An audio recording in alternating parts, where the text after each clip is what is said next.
Hi, and thanks for checking out my video. In this video today, we're going to look at how a VLOOKUP works. Now this VLOOKUP can be in Excel, Google Sheets, or LibreOffice, or whatever system you're using. The process is identical. We'll start off by looking at the VLOOKUP formula. Then we will step by step walk through a VLOOKUP in action. And then we will finish the video by switching to Excel and taking a look at a live VLOOKUP in action that I have purposely put a couple of mistakes in so that we can troubleshoot and find out where it's gone wrong. So starting off by looking at the VLOOKUP formula, I've coloured this one to make it easier to understand. The text that you see in black is a standard Excel formula, so we start with the equals. We have the function name VLOOKUP, and then we put the content in brackets here, and then we separate the four sections of the VLOOKUP formula out with a comma. So you can see the four sections here, and we'll talk through those individually. So the first thing that we have to call out is the value that we're going to look to use as a match. Now this could typically be something like a name, a code, or an email address, a product ID, a car registration, something like that. Now when we want to pull data from another list, we first of all have to make sure that that value we're looking up is on there, and it has to be in the leftmost column, which we'll talk about when we get to the products section.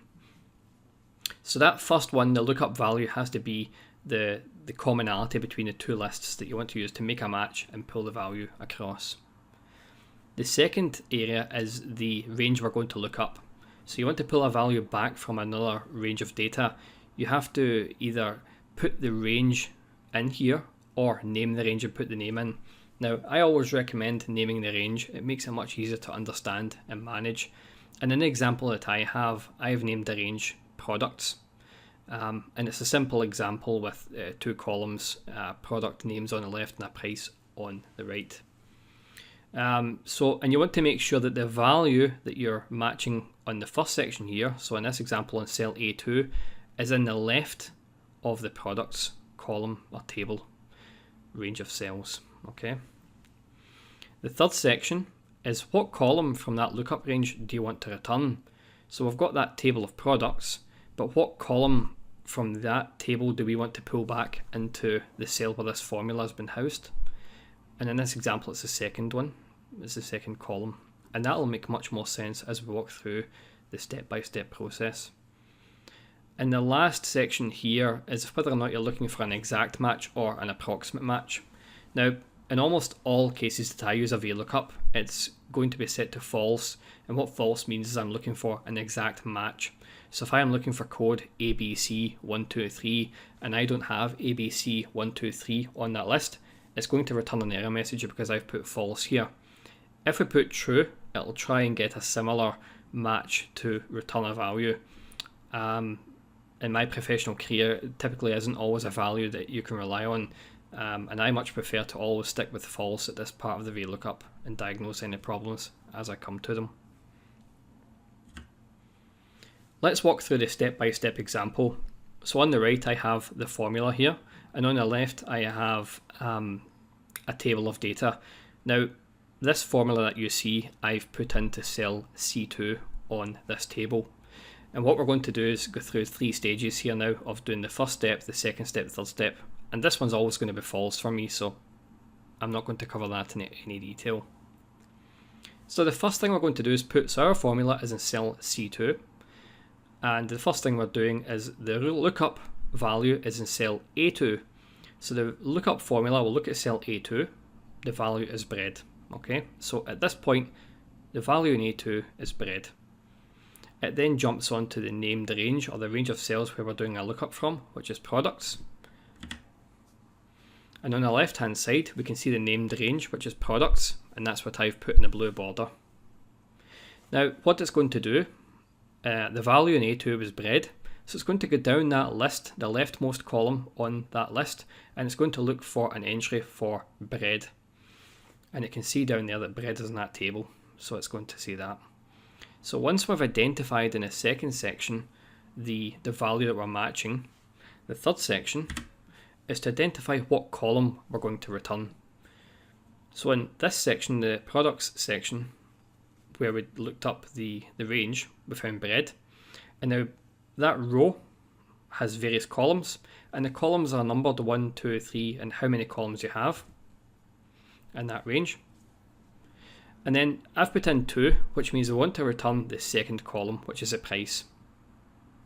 Now, when I finish this lookup, the result is going to be, and you can see it a couple of slides back, you can see it did return the £1 value that I'm expecting. If I had put the number 1 in this section instead of a number 2, it wouldn't return £1, it would return the word bread, because bread is in the first column. I hope that makes sense. What we're going to do now is jump over to Excel and take a look at a live example. So here we are in Excel, and you can see the table which I've used the lookup in. If we take a look at the price here for this first one, that's the lookup formula that we looked at in PowerPoint on the slides just there. So we're looking up value in A2, which is bread. We're looking up against the products range. I can select the products range. And we returned column 2. So it found the bread there. And from that row, it returned column 2, which is £1. Now, if I just change this just now to, let's make it 90 pence, and go back to sheet 1, you can see that because that VLOOKUP is still in place, it's updated the value to 90 pence. However, if I change the word bread to loaf, the VLOOKUP has failed, because if we look at the leftmost column here, we don't have a value for loaf. But if I change bread to loaf and return back to sheet 1, it's back in place because it has a match on that value now. I've put 2 deliberate mistakes into my template here, which you can see. The one for apple and the one for cheese has failed. And now we're going to take a look and see why. Now, first of all, we'll do cheese because it's just the example that I've did a minute ago. It's not finding it. Now, the reason it's not finding it is because I've typed cheese wrong.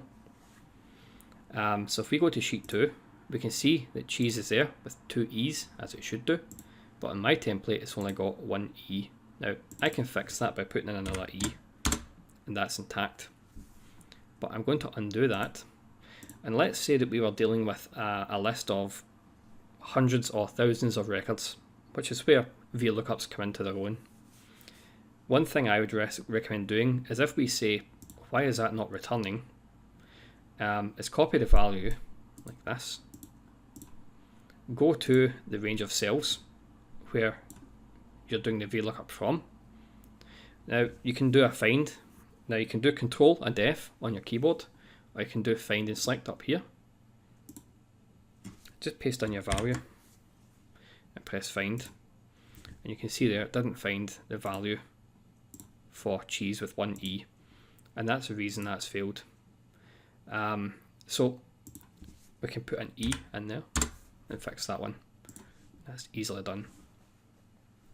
Now the one for apple has failed as well, so let's take a look at that. First of all, we can put apple. Let's copy the word apple. We will select our cells again, find, put in the word apple and find, and you can see there that it's not bringing up an error message. It has found the word apple, so we know that the first part of that VLOOKUP is correct. Let's take a look at the range. Products. So products, and if we just compare that to one of the other ones we have on the list, the range is matching fine. Let's take a look at the column. So we want to return column 4. And if we look at the products one, so we can go to products again, and then we can find the problem. The problem is that our range only has 2 columns of data on it. So when we look to return column 4, there isn't a column 4, which is why it returns that error message. We're looking to return column 2. So if I change the 4 to a 2, you can see that it's now picking up the correct price for that item. hope that gives you a good understanding of step by step how the VLOOKUP formula works. Many people do find it confusing and hard to work with, but I hope that short example of just stepping through it slowly was of a benefit to you. If you have any questions, please comment below, and I hope that this helps you out. Thanks for watching.